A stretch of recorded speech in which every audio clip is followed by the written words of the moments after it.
So step one, a very poorly shipped bottle that's just so way too big of soy lecithin granules. 2, Dijon mustard. If you can get the kind with the little seeds in, like the stone ground kind, you'll see it's just seedy.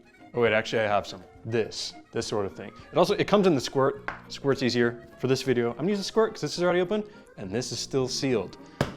And we don't open things when we have an old one still going, all right? Salt, extra virgin olive oil. Now here, this is where you can kind of come in and say, ooh, I'm gonna mix it up a little, you know? I'm using apple cider vinegar, but you can use red wine vinegar. You can use no other kind. Those are the 2. Now, if you are a hardcore, top tier, double-fisted gonads kind of guy, then you can infuse your vinaigrette with herbs. I'd recommend rosemary or parsley. Don't do both, and maybe don't do either. We're gonna do a basic vinaigrette today, and so the amount that I had of rosemary from the last batch that's just left in here, that's gonna be our taste for the next little while, because it's important not to do the same kind twice in a row, and that is why, leading into the next step, we don't measure. Although we don't measure, we absolutely have an order of operations here. So, item number 1 is salt. I'm using Himalayan pink salt here. Now, for this bottle, I'm gonna say we're gonna do, I don't know, that amount, a little pizzazz. Lecithin is next.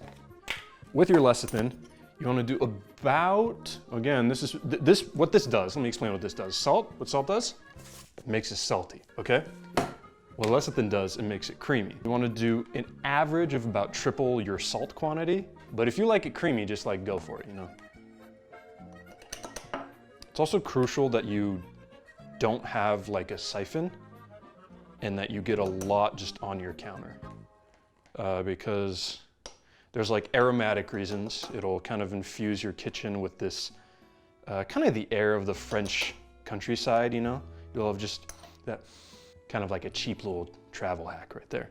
Okay, I wasn't thinking about how much I put, so whatever is in there is what we're gonna live with, and that's the French way. Mustard is next. Don't shake it. But really, no matter what quantity you're making, 1 squirt, okay? So if you're making the big boy, 1 squirt, okay? If you're making this, then we're gonna do a squirt. So now you've got it on the lip right there. You can either lick it off like a disgusting creature, or you can lick it off like someone who just doesn't want to waste. So at that point, kind of just look in there, shake it around, and like pretend you know what you're seeing. Then we're gonna bring the star of the show, the namesake of this product, vinegar. So at this point, this is the closest you'll get to a measurement. You want to fill it up until you're like your total bottle, because everything that's going in after this point is just vinegar and the verge. They're going to share the whole rest of this bottle. So what you want to do is take your vinegar and pour in until the bottle is about, depending on preference, a little less than 1/3 is where I like to keep it. And again, it's also crucial that you just have the worst judgment of measurements and proportions. So, look close here. Yeah, we're gonna do that. And we're just gonna pour until we go, oh yeah. Now, the lack of confidence is key.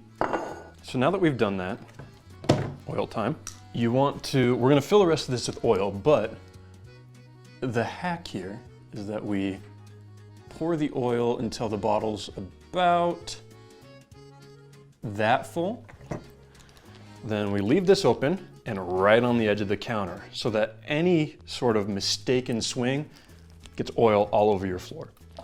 And what you do here is you close this and use this time to shake when you have this little amount of gap so that it actually does mixing, right? Good, looks good, that's the right color. And then we open it back up, we take our oil, and then you finish it off, right? At this point, you will realize that there is no way to do this without getting grease everywhere. You take your bottle here, shake it up the rest of the way. It's still like, if you can avoid it, don't make it right before you want to eat, because even with the shaking, your less than granules are still gonna be granules. So do that, put it down. Look at your mess you've made and tell yourself, I'm a bad boy. Look at your mess, make peace with it. I recommend a paper towel because you don't want your little kitchen towels to get all greasy, because that's gross. And you just value yourself maybe. Like, is it that hard? Don't ask me. Okay, then what we do is take it here. It's had a minute to sit. If it's the end of the day, get yourself a glass, take a little whiff. We did good. We did good on this one.